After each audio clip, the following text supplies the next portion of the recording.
रामकृष्णारी पुन्हा एकदा आपल्या सेवेला डॉक्टर माऊली तुमच्या नावाचा उल्लेख कराल का? मी अजिंक्य प्रमोद कोरडे, कोल्हापूर. डॉक्टर अजिंक्य प्रमोद कोल्हे आहे, कोरडे कोल्हापूर आहे. हे पण आपल्या वार तर ह्यांच्या नामाला गोविंद नामाची नामावली आलेली आहे. जरी यांचा 30-30 सेकंदाचा वेळ घेतला तरी पण शेवटी यांच्या कार्यामध्ये भगवंतानी त्यांना अधिक चांगलं यश मिळावं. त्यांच्या ज्या काही मनोकल्पना असतील, विचार असेल, संकल्पना असेल, संकेत असेल ते सगळे पूर्ण व्हावे आणि अशीच वारकऱ्यांची सेवा त्यांच्या हातून घडावी हीच पांडुरंगाच्या चरणी प्रार्थना. केशवा माधवा रामकृष्णारी. भाग्यवंता घरी भजन पूजन त्याची वाट पाहे रघुनंदन. जगाच्या बाजारी सर्व काही मिळे परी हे दुर्लभ संतजन.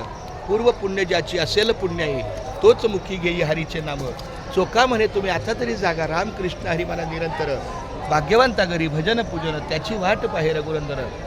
प्रत्यक्ष ज्ञानेश्वर माऊली आपल्याला पालखीच्या स्वरूपात भेटते, पण प्रत्यक्ष माऊलीचं दर्शन घ्यायचं असेल तर पोलीस आणि ही डॉक्टर व्यवस्था ह्या दोन गोष्टी. एका बाजूला पोलीस जर तुकाराम असतील तर डॉक्टर माऊली, डॉक्टर साहेब हे सगळे माऊली आहेत. म्हणजे इथं वारकऱ्यांच्या सेवेला जेवढी यंत्रणा असते ती सगळी ज्ञानोबा तुकोबाची रूपं आहेत. त्यामुळं प्रत्येकाला कुठल्याही प्रकारे त्रास न देता, वैयक्तिक हिडतीड न करता शांतपणे संयमाने आपल्या वारकऱ्यांच्या सेवेला हे डॉक्टर महोदय सगळे असतात. ते बघा एवढ्या लाखो करोडो किमतीचा हा जो त्यांच्या पायाला दुखणं झालं काय झालं ते हा सगळा व्याप कुणासाठी आहे तर वारकऱ्यांच्या सेवेसाठी आहे.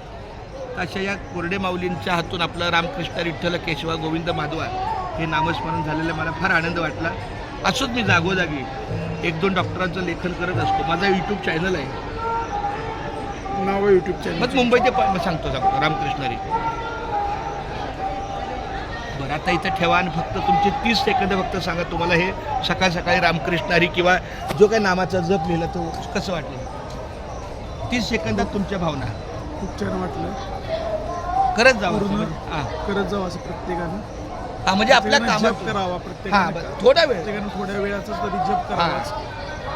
स्वामी समर्थांचा जप करतो. क्या बात आहे. आणि प्रत्येकानं आपापल्या ज्या देवधारणानुसार प्रत्येकानं काही ना काहीतरी जप करावा, खूप अध्यात्म वाढवावं. धन्यवाद माऊली.